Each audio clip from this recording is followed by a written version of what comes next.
All right, this help session is live. This is the 22nd of October, 2015. This is the last one that we will have on my regular YouTube channel.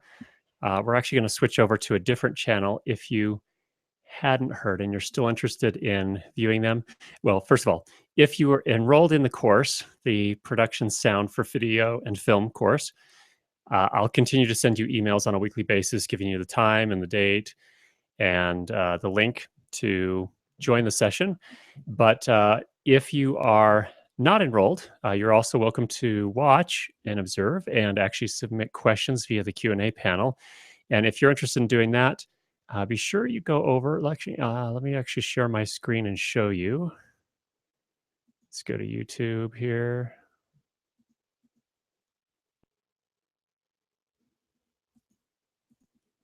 Okay.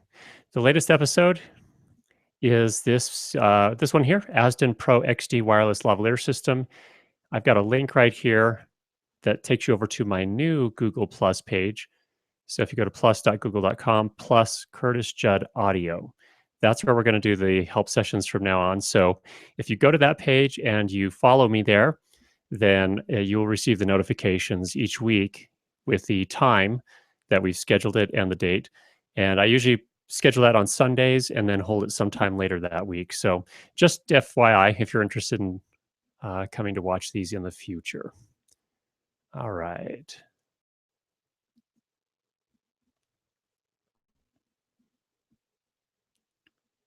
All right, a couple of things. Let's see, as we get started here.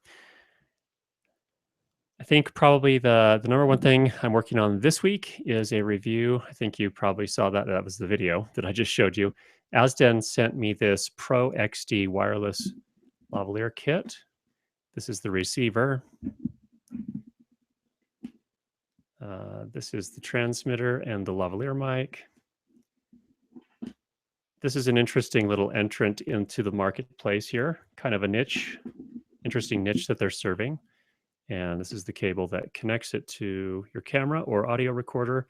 And there's also an adapter I don't have out right now, but an adapter that attaches to this and takes it from a TRS 3.5 millimeter plug to a TRRS, which means in practical terms that you can also record into a mobile device like your phone or tablet.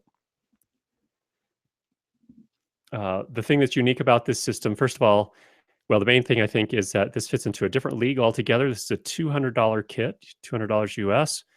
The things that kind of strike me when I first saw it are, first of all, the transmitter and receiver are quite small. And in fact, give me 1 second here.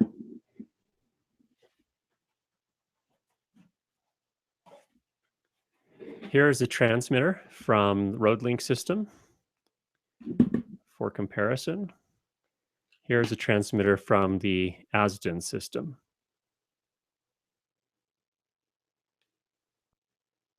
Just to compare.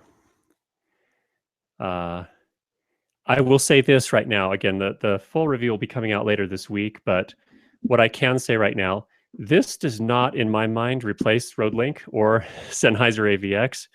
It's in a completely different league. If you have a $200 budget, that's the limit of your budget. This is actually something worth looking at. If you are using something almost every day or a lot more frequently and you need something that's a little bit more robust in terms of build quality, in terms of slightly better audio quality, I think Roadlink or AVX are going to be a better choice for you. But I was impressed with this little thing. It sounds pretty good. There is a noise floor that sits, once I normalize the audio to, let's see, 24 LUFS, the noise floor sat right around minus 55 dB.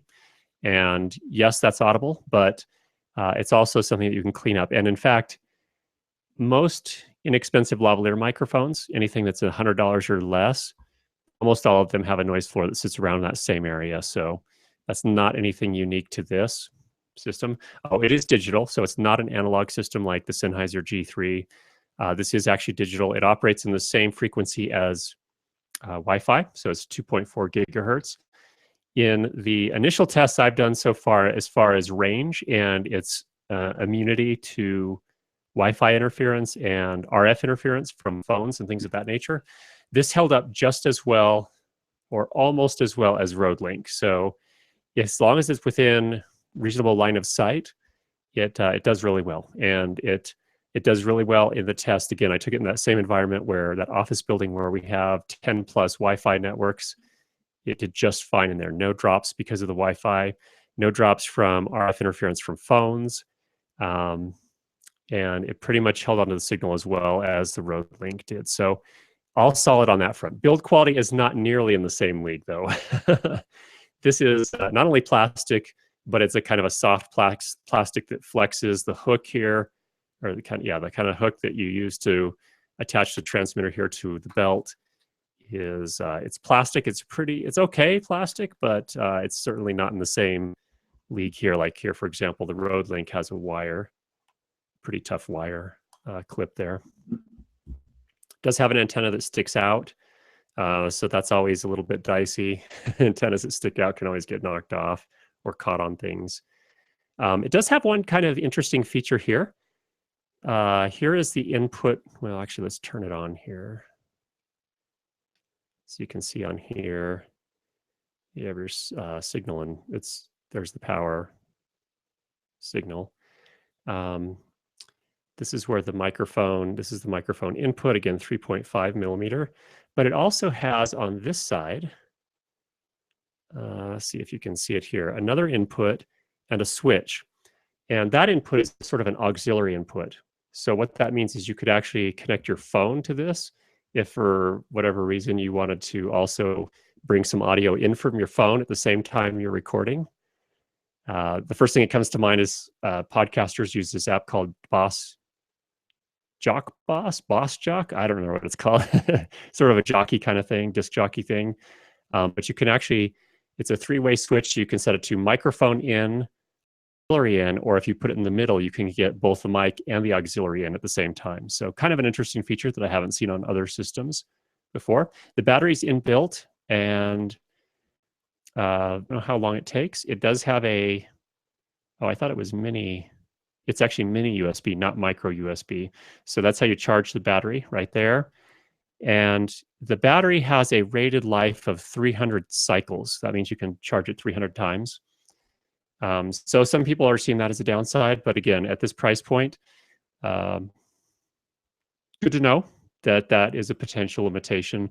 So it really kind of depends on how much you're using it as to whether or not that's going to be useful for you. The lavalier mic sounds okay. You can hear it again over at the channel. We did that initial test, and we'll have some more on the review that's coming up later this week. So as far as build quality, it all seemed, the mic seems just fine. It's definitely a thicker cable. It's definitely a larger lav mic. Let me compare it here for you to, hold it there. Let me get the lavalier, the Rode lavalier out.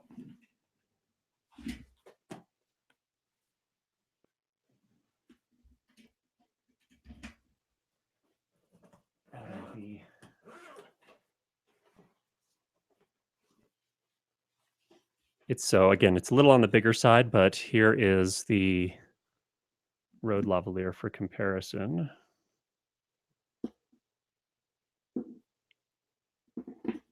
Here we go.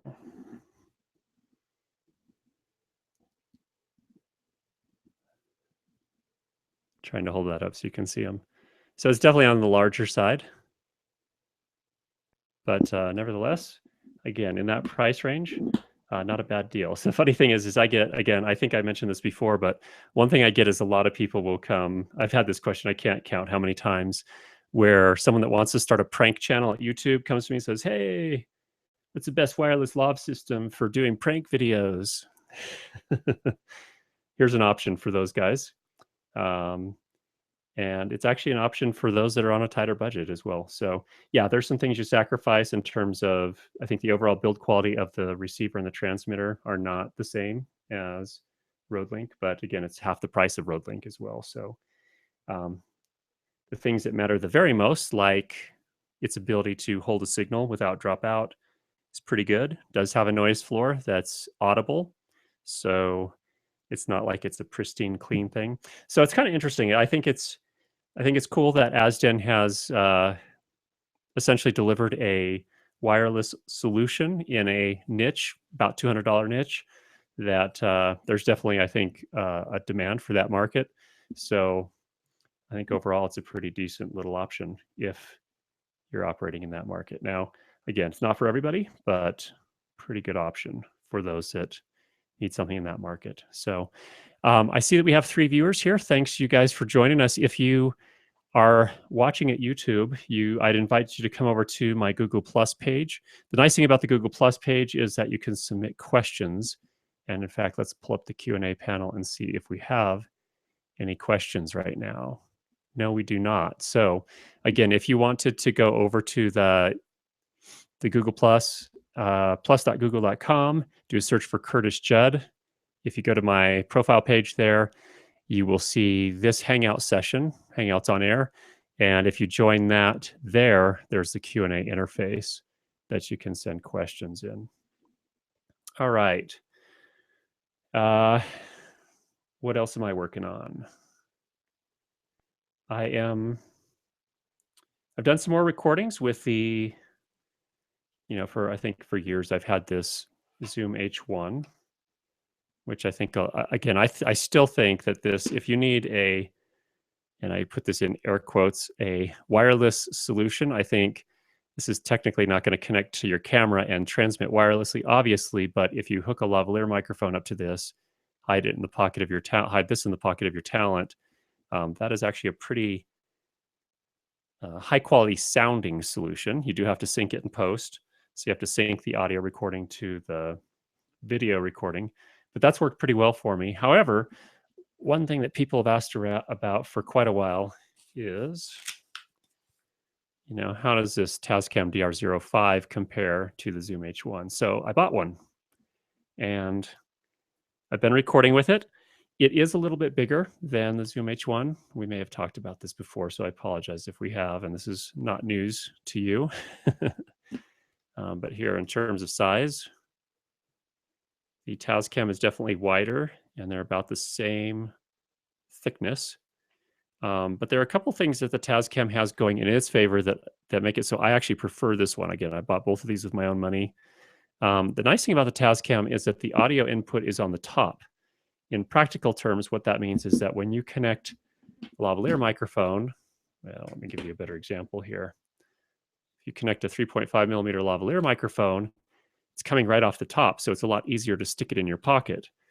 If you're using a Zoom H1, it comes out the side like that. That is not as convenient to stick in your pocket. Not a huge deal, but it is something to consider. The other thing that I think makes this a better option as far as I'm concerned, and incidentally, sound quality wise, I think they're pretty close. I can't tell a big difference between the two. So they're both, and that's actually good. They're both quite good. The other nice thing about the Tascam is that in the menu, you can tell it that your microphone is a mono microphone. So if you're dealing with a microphone that is not a stereo microphone or does not send a dual mono signal into the recorder, you can tell it to record a mono track, then you'll just get a mono track. And you won't have to, in post, drop the silent right channel, actually. So it makes your post-processing time less. So I really like the Tascam for those reasons. Sound quality-wise, it's about the same. Build quality, the Tascam feels more solid to me. It has a decent menu structure. I think it has most of the other features. I guess the one thing is if you are using the inbuilt microphones and you're using it like this, the Zoom is actually probably going to be a better choice there because of the way the microphones are oriented. They're close together in the XY pattern. And so if you're talking into it just like this, I think it's going to pick up better. And this one has sort of a blind spot here at the top. So if you're talking, whoops, so you can see that. If you're talking in this way, there's sort of this blind spot here because of the way these mics are oriented. So I don't use the inbuilt mics a whole lot or hardly at all. So it's not a big issue for me, but those are kind of the trade-offs between the Tascam and the Zoom H1. So really liking this. And in fact, this is actually less expensive. Now, Zoom H1 has held its price at $99 US. The Tascam you can get for, I've seen it as low as $75, I believe. So that's actually a pretty good option there if you're looking for your first recorder. And again, I think a very reliable wireless lavalier system is this, if you're willing to do that syncing in post, which again, from my point of view, not a big deal.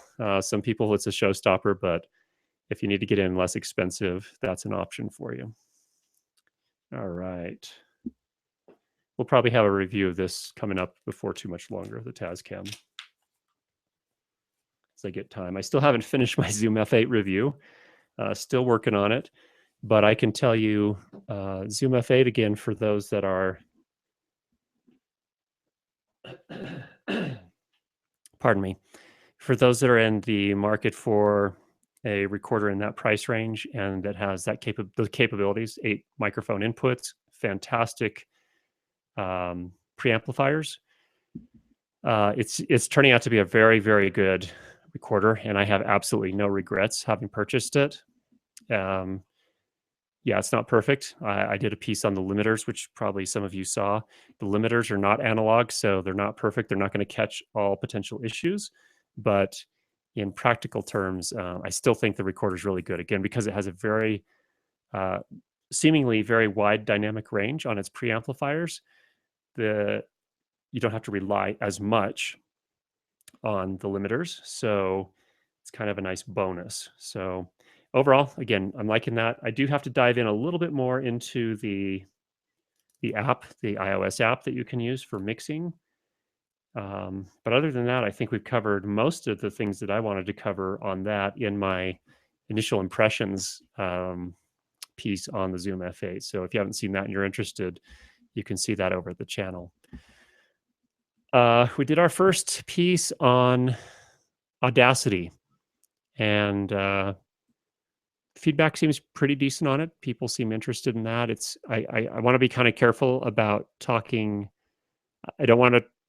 Probably my channel will not become the Audacity how-to channel, if we're being honest there. But I'll probably do a periodic piece on that. The thing with Audacity, the really awesome thing about Audacity is that it's free. The not so awesome thing about Audacity is that it doesn't have some of the tools that I use on a regular basis for loudness normalizing. So that makes it kind of limited value to me personally.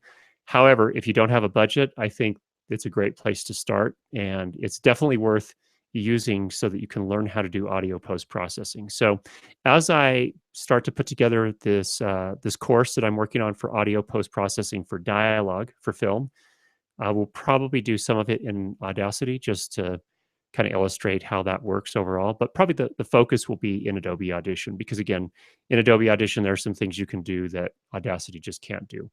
In particular, mostly that's related to, it's related to all the plugins are a little bit more, they're a little more basic. They're not as easy to use. And by plugins, I'm talking about compressors, EQ, things of that nature.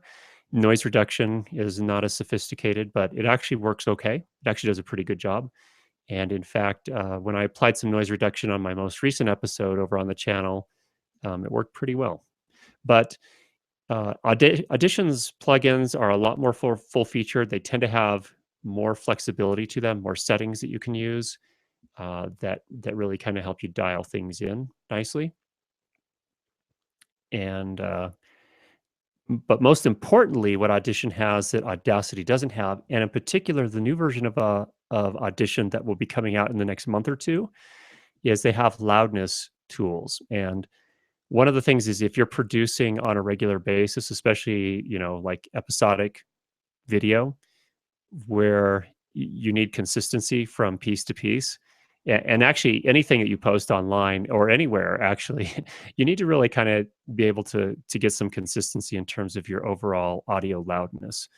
And Audition has a lot of those tools built in. Not everything yet, but enough to really kind of do most of what you need to do. So, for example, what it doesn't have, what it does have yet, or what it does have already, excuse me, is it does have the ability to loudness normalize based on an LUFS scale and to meet various broadcast standards. So you don't necessarily need broadcast standards if you're publishing to web, but it is nice to be able to use that to get consistency from piece to piece when you are, say, for example, uploading to the web. It has meters, well, more like analysis tools, actually, that allow you to, in fact, let me just show you some of this here. Let's pull this up. You won't be able to hear anything that I'm doing in terms of processing the audio. I can still talk, but let's see here. Where'd it go? Still coming up. Oh, my hard drives are spinning up. I have an external RAID system of hard drives that it takes a while for that to spin up sometimes. Okay, let's share this. Let me open a file. Okay, so here's an audio file for the episode that I posted last night. You can see this is what it looks like straight out of the recorder. Kind of messy. There are a few problems with it, but in any case, here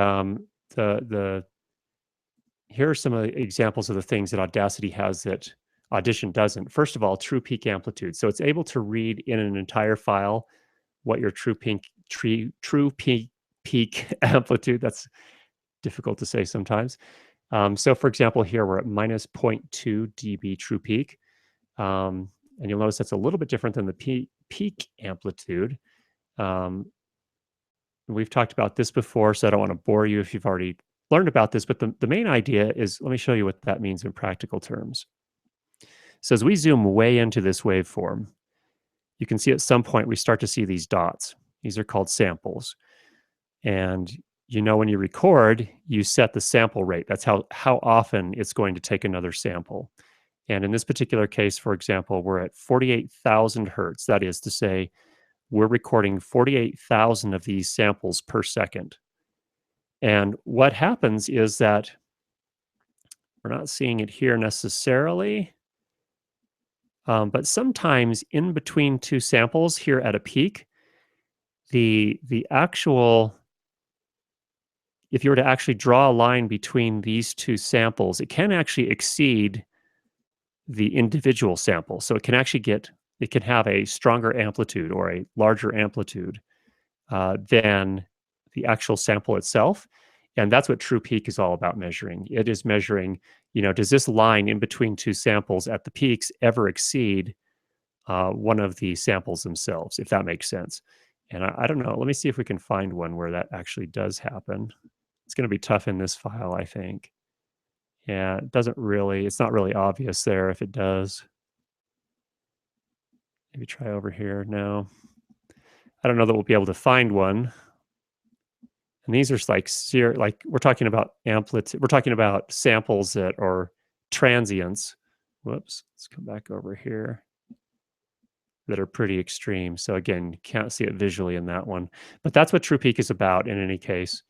And the nice thing is, while this current version of Adobe Audition CC, and again, this is the version that's current. Let's see. Whoops, not help. One sec. Back into Audition. Oh yeah, it's over here. About Audition. This is the 2015.0 release. 2015.1 release will be coming out within the next few weeks to a month or so. And that will actually have a true peak limiter. This current version doesn't have that. What that means in practical terms is you could actually process this audio and say, hey, I want to get the true peak down to minus 1.5 dB true peak. And it will actually go through and process the audio and say, okay, here's what we have to do to achieve that. Right now, what you have to do is you actually have to come in here and choose the hard limiter and say, for example, let's try minus 1.5 dB. So we're going to make it so that any of these peaks here can only go up to a maximum of 1.5 dB. The trick is that this is operating on the samples, not on the true peak. So if we just use that and apply, and then we measure this again, okay, you can see our peak amplitude is now showing minus 1.5, but our true peak is still minus 1.46. And in fact, we found it. Let's zoom in there and see if we can see this.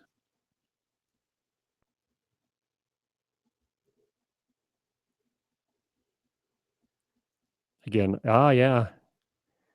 It's just very subtle, but if technically this connector between these two samples actually goes higher than the samples themselves. So that's where we're running into the problem. So what it has to do, if you had a true peak meter, what it would do is actually move those two samples a little bit further down so that the true peak would hit minus 1.5. And the reason it's important to hit minus 1.5 dB true peak is that way when you export your video and produce it, it goes through another digital compression stage. And by compression, I mean not necessarily like audio compression, but in terms of reducing the size. So it's throwing out information. When it does that, you could end up with a clipping peak, something that actually clips and distorts. That's if you get your true peak amplitude down to minus 1.5, the risk of that happening is very, very, very low to nil. So that's why I'm always aiming for minus 1.5 dB true peak so that you don't run into that clipping. And in fact, if you were submitting to broadcast, you could actually be in violation. The QA department of the station could actually send it back and say, you're not compliant, you need to fix this. So there's that. The other thing that it has here is this here, which is a loudness reading. So it actually analyzes this and says, okay, your overall loudness is minus 28.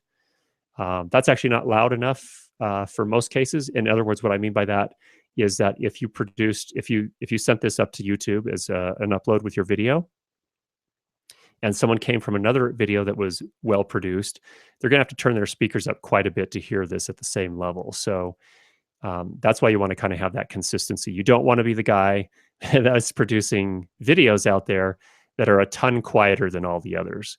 So just something to consider there. It's nice if you can have something that sits well and is more present, and it actually makes an impression. In terms of a psychology, interestingly, they find that and this is a weird kind of controversial thing, but I think that nobody really disputes the science behind it. But evidently, to most humans, if you have them listen to two audio clips and one is louder than the other, they will almost always choose the louder one as sounding better. And I say that with air quotes. So just something to consider. I'm not suggesting that just having anything that's super loud and distorted and through the roof is better, but something that sounds more present is usually going to be more psychologically appealing to most people. So something to keep in mind there. All right. What else does it have? Oh, it has this match volume. So this is how, if you have a reading like this, for example, minus 28, we know that our target for a mono file, we probably want to get that to about minus 19. We can just drag our file down to here, tell it to hit. In this case, we'll say, let's hit 19. Using this loudness standard. So, by measuring, this is a broadcast standard, we can just say, go ahead and run that, and it's going to loudness normalize this for us. Now, we actually have a problem here. We need to do some compression first, because you can see we're really crushing these peaks here, these transients. So we'd probably want to compress first, but you get the idea. That's a tool that's built into Adobe Audition that is not built into Audacity. So it's tough to work with Audacity to get real consistent results. It's not tough to work with Audacity in terms of just doing compression and normalization, regular peak normalization, but this is loudness normalization. So it's actually looking at the overall measure of the entire clip to get a perceptual loudness reading on it. And that's what loudness normalizing is about. So anyway, those are the tools that are built into Audition that are not built into Audacity. All I'm saying is, I'm not saying if you're not using Audacity, you're nothing. I'm not, not there to suggest that at all. I started learning about audio post-processing with Audacity. I really like Audacity. I am in awe of what that team has produced in terms of open source software that is a great learning tool. It's actually, it does a good job processing the audio as well. They've done a really nice job on that. So not trying to down talk it at all, but just objectively say there's some tools that it doesn't have that Audacity does have, which is why I typically use Audacity. All right, let's head back in here. We'll stop sharing that for a while. Okay. Again, I see, looks like we've got 6 viewers right now. If you are interested in submitting a question, we would love to have you do that. You can head over to Google+, so plus.google.com. Do a search for Curtis Judd, come to the profile page, and if you join the Hangout on Air over there, then you can actually submit questions, and I'd love to hear any questions that you have, and we'll do our very best to address that. Let's see. just to be balanced, let's come back into Audacity for, or sorry, Audition for a minute here. Share that screen again. There are some things that Audition does not have as well that I'd love to see. So the next time I'm at NAB or some opportunity I have to talk with the engineers at Adobe, some things that I'd like to see that Audition does not have built in is, first of all, something called phase rotation. And here, let me give you an example of what we've got here. If you look at these waveforms here, let me just zoom in on these. Notice something interesting here. The infinity line is the center here. This is silence.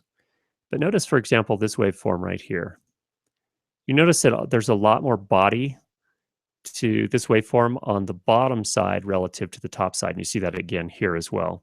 This one is interesting. This peaks at minus 1.5 on the bottom, but it only peaks at minus 8 on the top. So that's what we would call an asymmetric waveform. That is, it's kind of lopsided. It's not symmetrical. So that's not necessarily something that creates problems in terms of what the audio sounds like in and of itself. But what it does prevent is when you go to compress this, it's going to compress one side and not the other. And then what that means is you're going to have to compress this side a whole lot more than this side to get to a point where you can then loudness normalize it to meet whatever broadcast standard you're trying to meet. Again, for web, for a mono audio file, we'd aim for about minus 19. So LUFS. So that's a problem.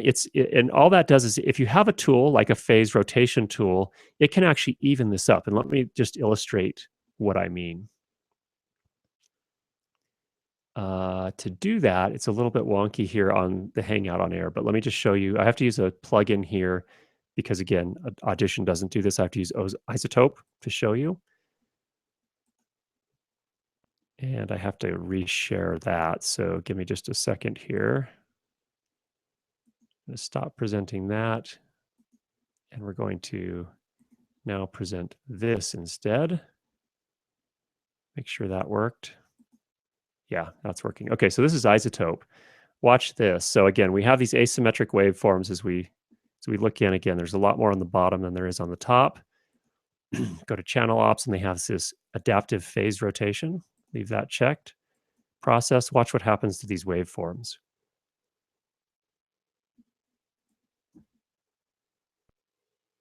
Whoop. Now they're evened up. If you look at the whole thing, they're really kind of centered around this infinity, minus infinity line now.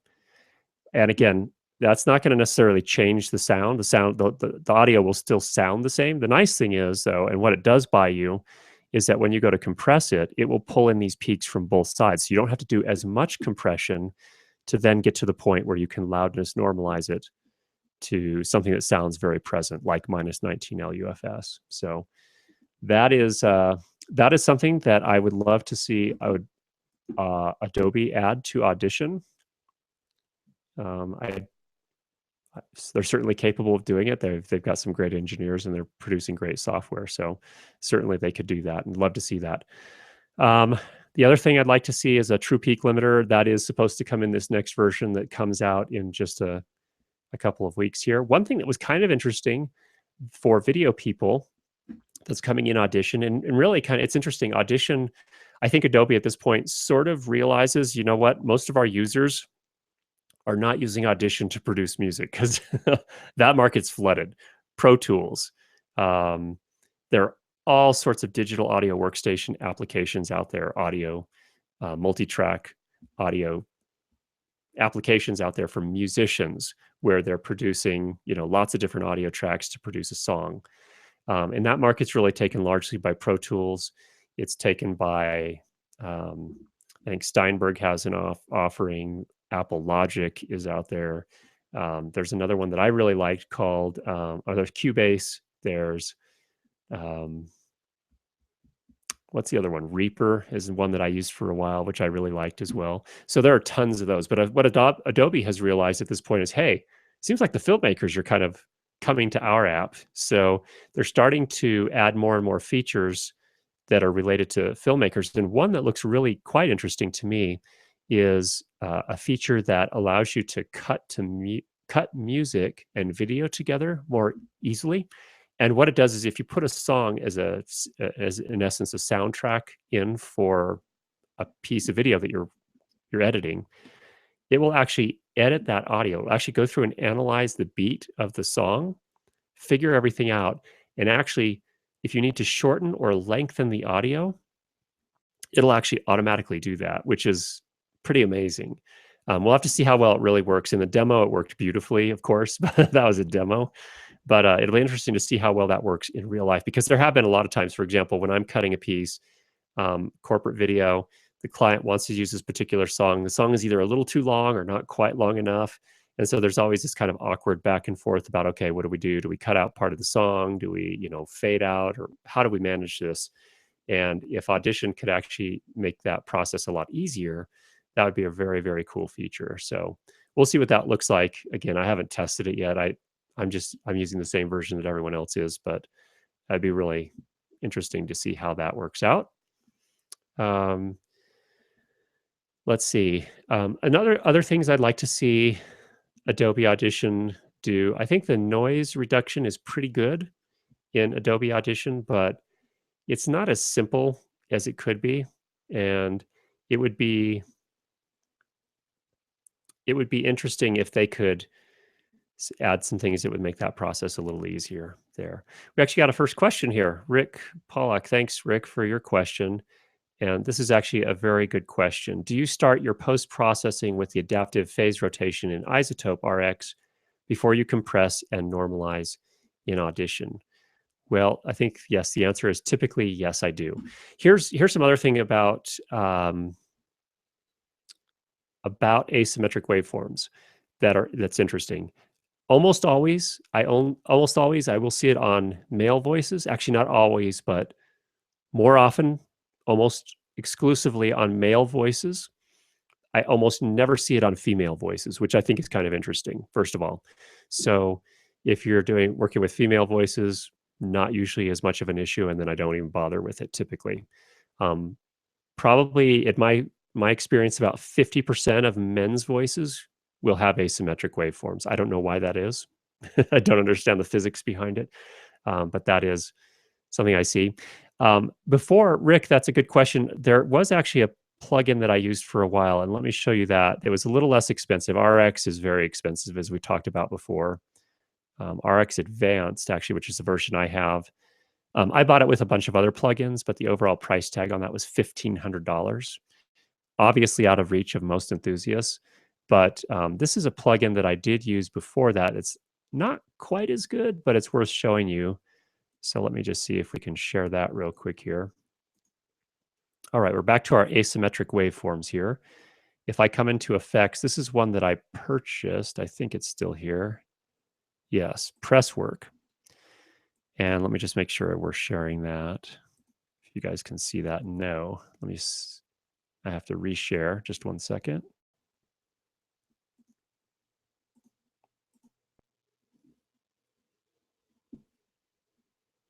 Just to confirm that that's sharing. Yes, okay. Presswork is actually a compressor, or they call it, in this particular case, a dynamics processor. But what it does have is it does have this feature right here, DPR, which stands for dual phase rotation. And actually, if I turn everything else off, if I essentially turn the compressor off and just run it through the dual phase rotation, it'll actually do a pretty nice job. Let me go ahead and apply that. And I have to reshare again, I think. Yeah, sure enough, reshare. Whoops.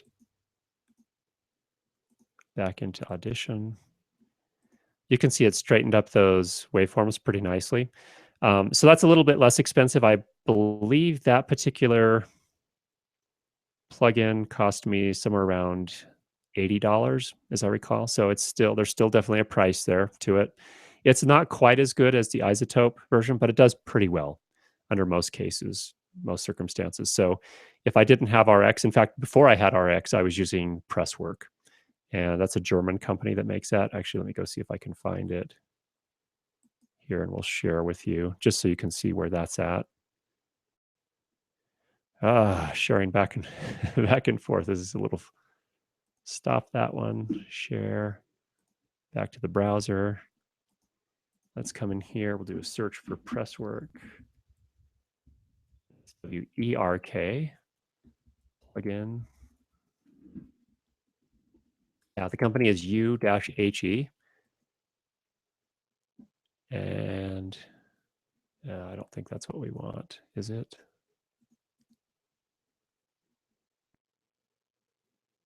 Here it is.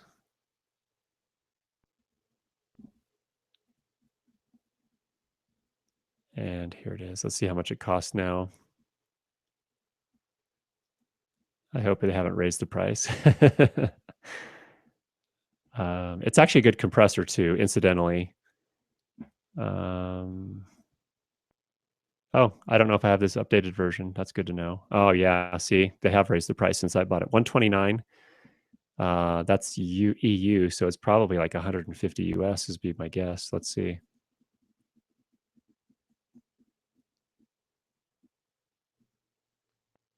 $129 US. Watch for it to go on sale if you're interested, and I'll keep an eye on it too and kind of keep you guys updated. So if you are interested in that, we'll get you updates on that.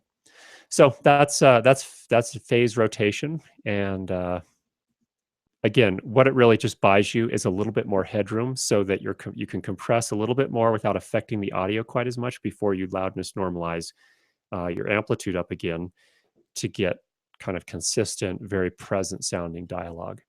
So good question. Thank you for that, Rick. So I will often do that when I'm post-processing. In fact, if I'm doing male voice, 50 to 75% of the time. All right, great question. If anyone else has questions, again, come on over to Google+, do a search for Curtis Judd, join the Hangout on Air there, and you can submit questions. We'd love to hear those. In the post-processing world, I actually, there are kind of a few things that I focus on mainly. If I've got good production sound recordings, that is, whoever recorded the sound, and typically I'm working on my own sound recordings, I can tell you that I don't get too heavy-handed in terms of post-processing, as at least I don't think it's particularly heavy-handed. But let me just kind of tell you what I do, and just sort of run through with this audio really quickly so you can see what I do. So let me pull it into RX Advanced. And again, this is if I'm doing a pro job where I can use my expensive stuff, my expensive software. I realize again that not everyone has it, but just let me show you what I do here just so you're aware. So first I pull it into RX, and whoops, let me go back. I actually already processed it, so I want to unprocess it so you can see what I do. All right. We will bring that back over into RX4 Advanced. Actually, incidentally, there's a new version that I have not checked out just yet. Let's share that again so you can see this. Okay.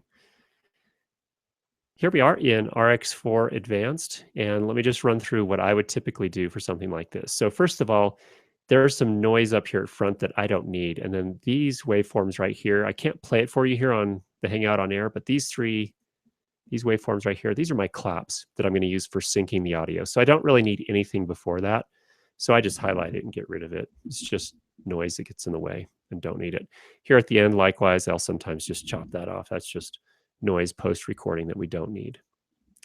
All right, what I will typically do here is you can see there is somewhat of a noise floor. If I highlight that and choose loudness, you can see it's actually not bad, but we haven't done any loudness normalization yet. And once we do, this is going to get louder. So, normally coming in with a pro level mic, it's not going to be quite this loud. This is actually showing, let's see, integrated loudness, -65. So often on a pro level mic, that'll be -75 or so. So it'll be a little cleaner of a recording.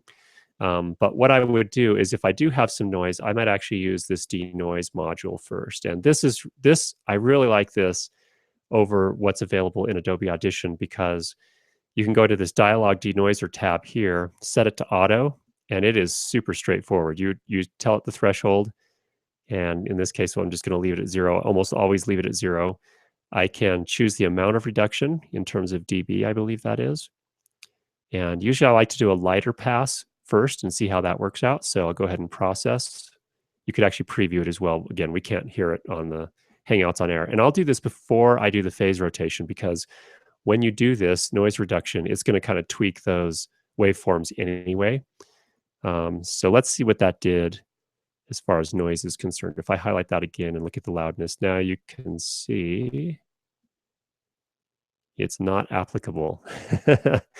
So it actually reduced it enough that it can't even get a reading on it here. So that's kind of cool. So it actually helped some there. And once I've done that, then I would come in and do the phase rotation. So again, channel ops, adaptive phase rotation. That's going to, again, even up the asymmetric waveforms here as you watch. Processing. Whoop. Okay, good. Now they're more even. Now, once I've got them evened up, that's when I'm going to start and do my compression and my loudness normalization. So first thing I'm going to do is see where we're at as far as loudness is concerned. So right now we're at minus 28.4 LUFS. I want to get to minus 19.5 or 19.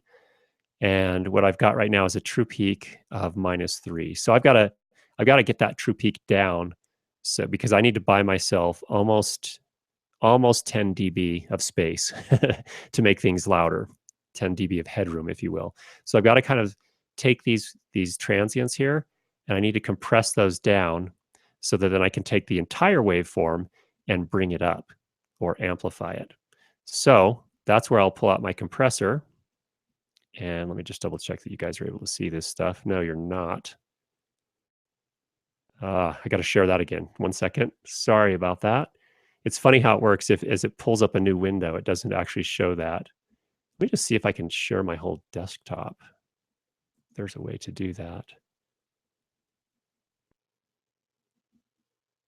No. Oh, yeah, entire screen. Oh, hallelujah. All right. Yeah, it's working. Okay, cool. All right, so here is my compressor. This happens to be Izotope's Ozone 6 Dynamics plugin. So I'm going to go ahead and say, okay, well, what I want to do is I want to take these peaks, everything above this window here, which is minus 16.5. I'd probably start there. I might go down a little bit more, but I want to get everything definitely above minus 16.5. So I'll change my threshold here. Minus 16.5 is a good place to start. I'm not sure that's going to be enough, but we'll try it. Again, and in this case, because this is not really the body of the audio. The way audio works is if the human ear hears something like an individual peak, just like this right here on its own, say this other stuff wasn't there, it's barely audible. It doesn't sound as loud as if there are multiple peaks in a row with a large amplitude. That actually sounds loud to us. So what we call these is we call these little spikes here, we call those transients, because they just come and go very quickly, and our ears don't necessarily register them. So I don't mind compressing those more aggressively. It's okay with me if I squish those more, because it's not really going to be something we're going to hear as much. So because of that, I'll use a compression ratio of 3 to 1. So every 3 dB that's above this minus 16.5 threshold, it will kind of smash down to 1 dB. So it's just a ratio. And I'm going to set a very fast attack time, 1 millisecond, a release time of 150 milliseconds. And I'm also using this soft knee. You can't see a lot of what it's doing, but a soft knee actually applies sort of a curve to the effect. So it's actually going to start working on some of these waveforms in a milder fashion below minus 16.5, and then sort of more aggressively as it gets louder, apply it to a stronger degree. That just gives it a more natural sound overall. So let's go ahead and apply that and see what happens here. Again, watch mainly these transient peaks here. Process. Boom. Okay, definitely brought those in under control. So that's actually looking better now. What we can do then is come back to our loudness module. It's going to read through the entire clip. And now it's saying, okay, you're at minus 30.9 LUFS or LKFS, which is not near where we need to be. Again, we're aiming for, in this case, let's just go to 19.5, minus 19.5. But I've now got a true peak amplitude of minus 9.6. So I've got a lot more room. I'm getting closer. technically, you can see that these hand claps are the loudest thing. Now, the fact of the matter is that once I've synced this up to my video, I'm not going to need these hand claps anymore. Those actually will get cut off. So I can actually come and pull those down because I don't need them to be quite as loud. So I'll pull them down by 3 dB. Yeah, there we go. Now they're in line. Let's do the loudness reading again. And my true peak is now minus 11. So that's pretty close to enough to get us to minus 19. So this is where we get to process it. We're going to say, okay, go ahead and loudness normalize this to minus 19.5. That is to bring all of the waveform up till the overall loudness is at minus 19.5. And make sure you keep a true peak of minus 1.5 dB. So we'll go ahead and process that. It may cut off some of these transients again that are still sticking out a little bit, but again, not that much. And I think we're going to be in pretty good shape here. So you can see that it's actually having to do a lot of math to figure this out. So it takes a little while. This is about a 3.5 minute clip. And there it is. You can see that's what it did. Now, I think it is actually probably cutting off some of these clips, but I'm not going to be too concerned about that because they're mainly transients. And we're still getting some dynamic range here. I mean, the waveforms still are, they're not all at one level. So that's pretty good. So we're actually going to go with that. Now you can see here, I probably didn't get as aggressive on the noise reduction as I needed to. If we take a look at that again, it's not too bad. So it's sitting at minus 58. I usually like to get the noise floor under minus 60 LUFS. Minus 58 is pretty close, so it's probably not going to be too bad. There'll be some hiss, but not a lot. So that's an example of how I would probably process this. Then I just send it back to Audition. Hopefully you guys can see this. Let me just double check to make sure you can. Apply. Yeah, you're seeing it. Okay. So that's what it looks like when I bring it back to Audition. And from there, I would save it. And then I would sync it up to my video clips. Now, here's another thing about workflow that hopefully will be helpful to you. When I'm doing a short piece, typically, for example,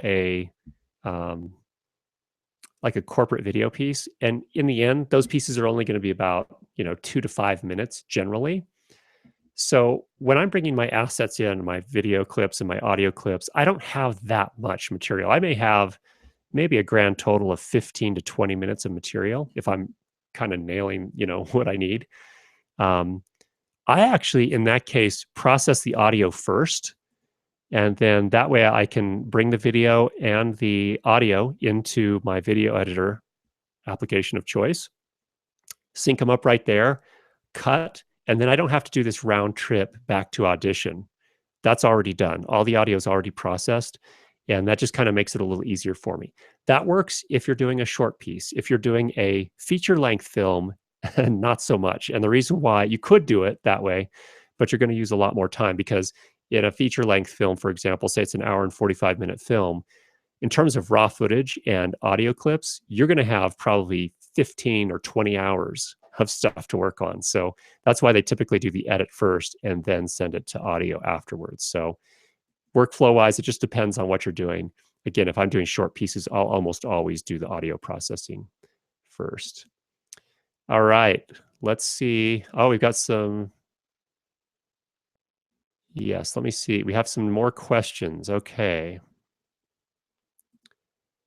The first one, again from Rick. Rick, thank you for this. His question is there an advantage of doing the compression in RX instead of Audition? And that is a fine question as well. And the answer is, it's a personal choice. The compressor in Audition is actually quite good in terms of there are actually a few different compressors you can choose from. And let me just show you really quickly what I mean by that. I'm going to share our screen again.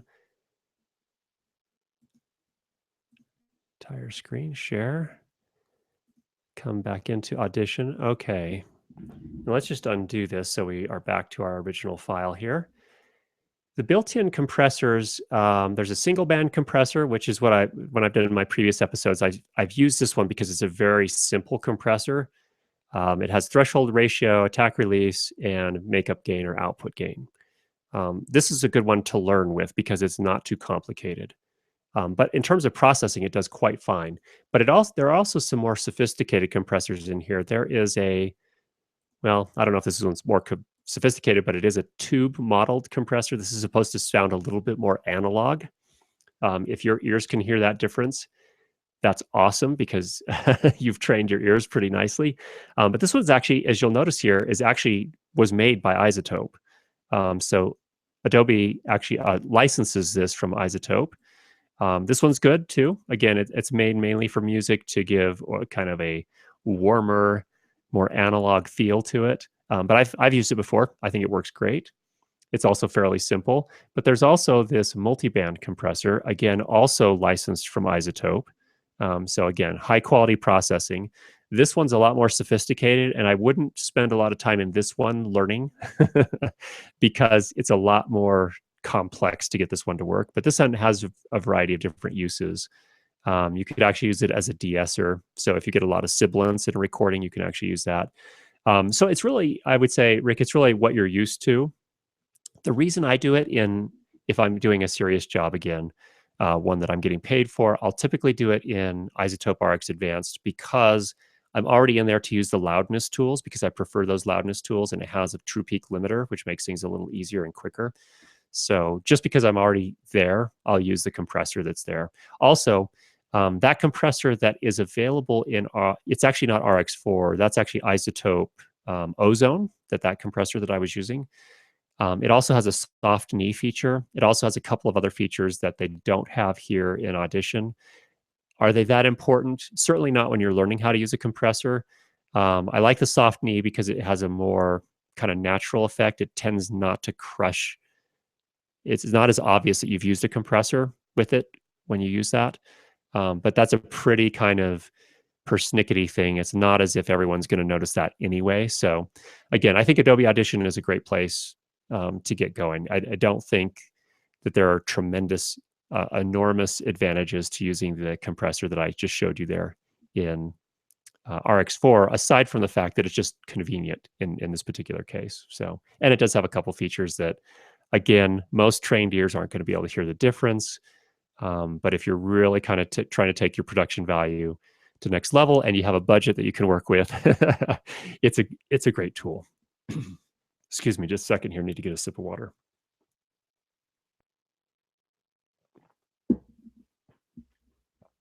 All right. So there's that question. I hope that was helpful for you, Rick. I guess the short answer is are there advantages? Technically, I think yes, there are some advantages. Are they enormous advantages? More matter of convenience. And again, it's kind of just that little tiny extra shine that's very expensive. Again, the bundle of plugins that I bought from Izotope, very expensive. It was $1,500 at the time. So I think you can do everything you need to in most cases in Audition. And if I didn't own that, I would have absolutely no qualms working in Audition. In fact, I do oftentimes most of my processing in Audition anyway. All right. We're getting pretty close to the end here. So if anyone has any last minute questions, would love to see those over. Again, you submit those over on Google Plus. And what else could we cover here? I think I don't want to beat a dead horse, so I apologize because I know we've talked about loudness normalization and compression and all that stuff a lot. Oh, I guess kind of what I was aiming to illustrate there. If the production audio is pretty good, like it was a pretty good recording, I typically won't mess with EQ. I won't, if it's sounding pretty solid, I'm not usually going to get in there and kind of really kind of tweak things and get hardcore about that kind of thing. Even for professional jobs, oftentimes I won't. I mean, it depends on the recording, depends on the voice of the person that we recorded. But the most I'll do is sort of, I think in one of my previous episodes, we talked about EQ combing. You can kind of sweeten the sound just a little bit with some microphones. If you do EQ combing, maybe that'll be something we can talk about in our next online session here a little bit. But again, that's a pretty intensive thing. It takes a fair bit of work. And is it worth it? Maybe every once in a while it's worth it. But again, not something that I typically do. So you just saw there, that's actually the full process that I almost always use when I'm post-processing audio. And in fact, if you, and this is another thing we could talk about another time, is that in Audition, you can actually set up effects racks. So you can actually speed that process up some and actually have all the effects already in there that you're going to use. So it just makes the process go a little bit faster. You'll have to go back in and tweak them a little bit. You may have to undo, apply them again. But if you set up an effects rack as a preset, that can help you work through that process pretty quickly. So thank you for the questions today. I think, Rick, you were the question asker. I appreciate those. And I thank everyone that viewed the session here today. Again, if you're interested in viewing this in the future, let me just see. Do we have it set up still here? Yes, if you come over to my channel on YouTube and you want to, if you're not enrolled in the class and you would like to watch these sessions in the future, let me just share my screen here again real quick. Over on this last episode here, this is the Asden Pro XD digital wireless lavalier system. There's a link right here to my other Google Plus account. If you go to that and just add me to your circles over here, you will be notified when the new sessions are coming up, and you'll be able to join in and watch them here. So we just wanted to move them off the channel because things were getting a little bit noisy over at the channel in terms of the weekly help sessions plus all the other episodes. And kind of in some ways, I know there's a lot of overlap between those audiences, but there's some in the regular audience that really didn't want the noise of the help sessions. That's not the right term, but they didn't want those in their feed necessarily because they don't necessarily have an hour they can invest in watching this. So I thought we'd switch it off into a separate channel just to make it a little bit easier. So, all right, everybody, thanks again for tuning in. Thanks for the questions, and we will talk to you again next week. Take care.